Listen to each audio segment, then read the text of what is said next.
Traffic দপ্তরের কর্মীদের আমরা তাদের ওনাকে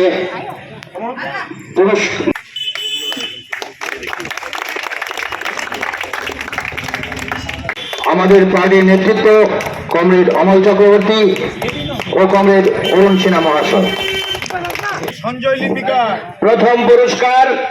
প্রথম পুরস্কার প্রাইজ মানি ৩,০০০ টাকা তুলে দিচ্ছেন আমাদের পার্টির জেলা সম্পাদক রতন দাস, পূর্ব আগরতলা অঞ্চল কমিটির সম্পাদক সঞ্জয় দাস, মধ্য বনমালীপুরের সম্পাদিকা লিপিকা দাস।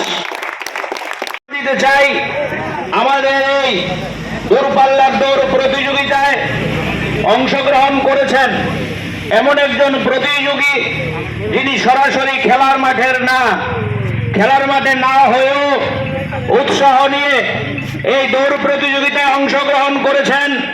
তার জন্য আমরা এই প্রতিযোগী নীলোত্তম মজুমদারকে সান্ত্বনা পুরস্কার দেওয়ার কথা ঘোষণা করছি।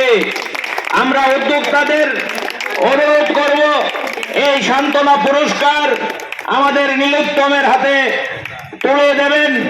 আমাদের বন্ধুরা হাততালি দিয়ে নীলোত্তমকে উৎসাহিত করবেন। এই পুরস্কার আমরা নীলোত্তমকে সমবেত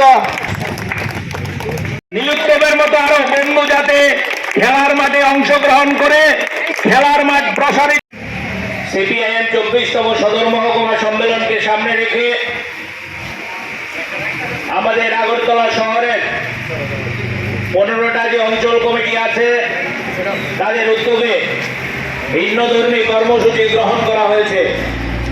কোথাও সাংস্কৃতিক অনুষ্ঠান, কোথাও বসে আঁকো প্রতিযোগিতা, কোথাও আবার খেলার মাঠকে ব্যবহার করার চেষ্টা হয়েছে।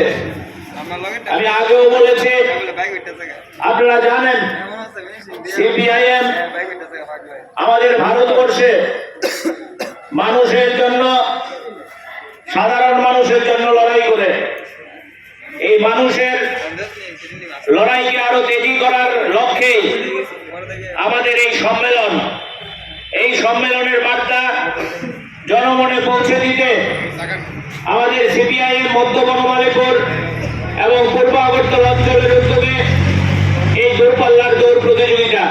আপনারা লক্ষ্য করছেন এই যে আমাদের সম্মেলন চলছে, আমাদের সম্মেলন সিপিআইএম এর সম্মেলন আমাদের কাছে একটা সংগ্রাম।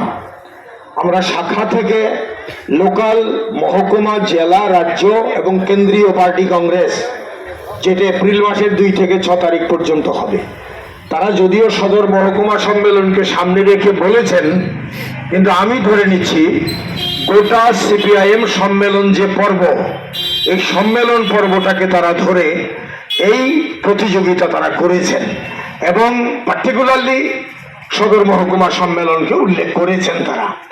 এটা একটা, আমি মনে করি এটা জনগণের দৃষ্টিতে আমাদের দলের যে সাংস্কৃতিক, ক্রীড়া এবং সামগ্রিকভাবে শিক্ষামূলক যে উদ্যোগ তাকে তুলে ধরা। লড়াই তো সেটাই, লড়াই তো মানুষ গড়ার লড়াই। এই লড়াইটাই আমরা করছি। মানুষের রুটি রুজির জন্য যেমন সংগ্রাম, মানুষের মনের খোরাকের ব্যাপারও আছে। যুবদের, ছাত্রদের যে দৈহিক ডেভেলপমেন্ট, গ্রোথ, এর ব্যাপারও আছে। তো এই গোটা ব্যাপারটাকেই তারা ধরেছেন। এটা মানবিক দিক। আমি অন্য আলোচনায় না গিয়ে এই যে বিষয়টাকে তারা ধরেছেন, এটাকে আমরা মনে করি যে বহুমুখী মানবিক যে উন্নয়ন, বিকাশ, তারই একটা অঙ্গ।